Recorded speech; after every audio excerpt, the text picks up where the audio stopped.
Sir, एक दो से तीन क्वेश्चन है आपके लिए। What about genocide and Hindu राष्ट्र? शोएब अहमद साहब का सवाल है। और शेख सरफराज एसडीपीआई, इन्होंने ये पूछा है, कर्नाटका सेफ जोन में आता था मगर आज हम लोग देख रहे हैं कि कर्नाटका यूपी बनता जा रहा है। और एक सवाल है उमेर जुनेदी साहब का, any suggestion for the students activism in respect to current scenario?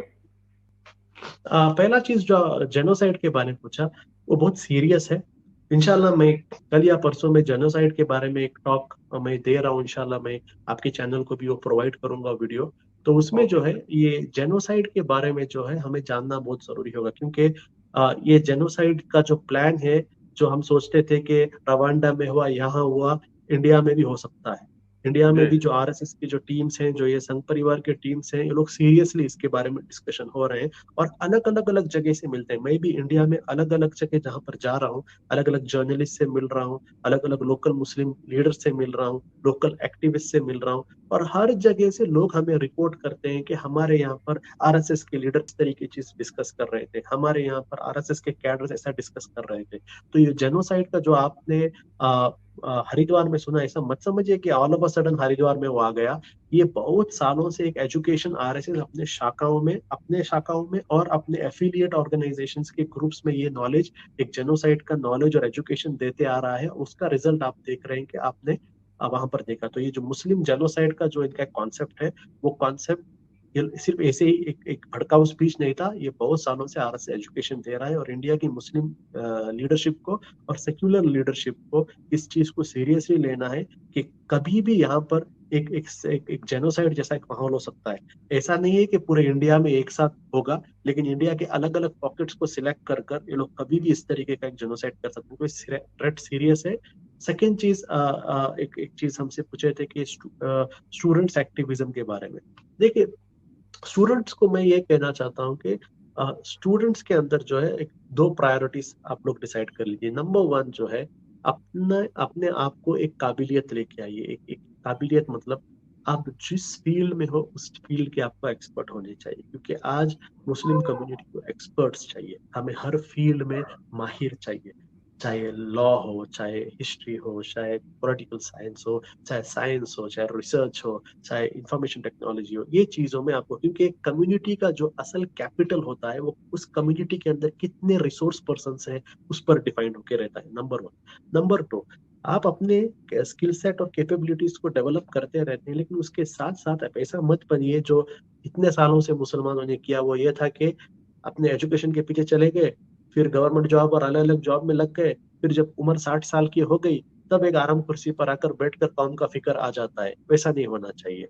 आपका आपको कौम का फिक्र, आपको इंडिया की फिक्र, आपको डेमोक्रेसी की फिक्र जो है रिटायरमेंट के बाद आनी नहीं चाहिए। आपके जवानी में आपको आनी चाहिए, और उस वक्त आपके पास से एक्टिविज्म होना है। और एक्टिविज्म का मतलब ये नहीं कि हर कोई आके रास्ते पे बैठे, नहीं, ये एक्टिविज्म नहीं है।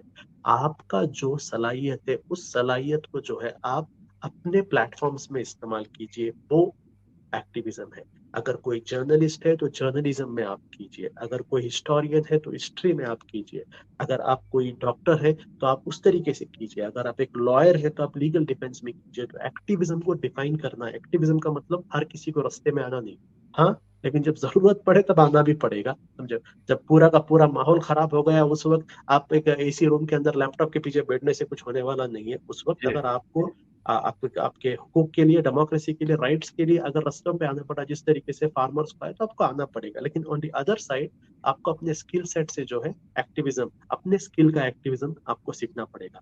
और दूसरा सर। सवाल मैं भूल गया हूँ, थोड़ा आप याद दिला सकते हैं। जी। सेकंड एक सवाल था।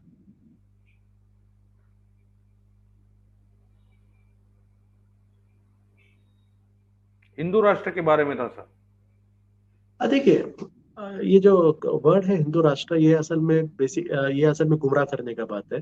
लोग क्या सोचते होंगे कि हिंदू राष्ट्र मतलब ऐसा एक राष्ट्र जहाँ पर हिंदू बहुत खुश रहेंगे करके। इंडिया के जी अंदर सर। ऑलरेडी ऐसे बहुत सारे गांव और विलेज हैं जहाँ पर मुसलमान एक भी नहीं है, जहाँ पर 100% हिंदूज हैं।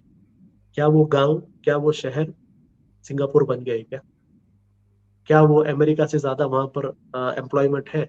क्या वहां पर बहुत बड़े बड़े दुबई के जैसे बुर्ज खलीफा बन गए क्या? क्या वहां पर सब सुकून में है क्या?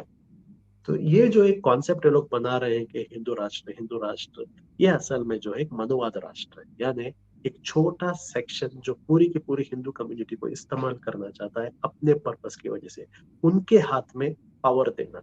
असल आप लोग जानते होंगे कि ये जो ये जो हिंदू राष्ट्र का जो आप ज्यादा सुनेंगे, ये एक दो तीन ग्रुप से आया। एक ग्रुप वो था जो महाराष्ट्र में जो है, जो एक एक एक वेरी अपर कास्ट माइंडेड एक ग्रुप से आया, जिससे सावरकर बिलोंग करता है, जिससे अलग अलग लोग बिलोंग करते हैं। इनका कॉन्सेप्ट ये था कि महाराष्ट्र के अंदर या इंडिया के अंदर एक ही बार ऐसा एक वक्त आया जब एक क्षत्रियों के पास हुकूमत नहीं थी, बल्कि एक अपर कास्ट ब्राह्मण्स के पास हुकूमत थी। वो था पेशवास का दौर।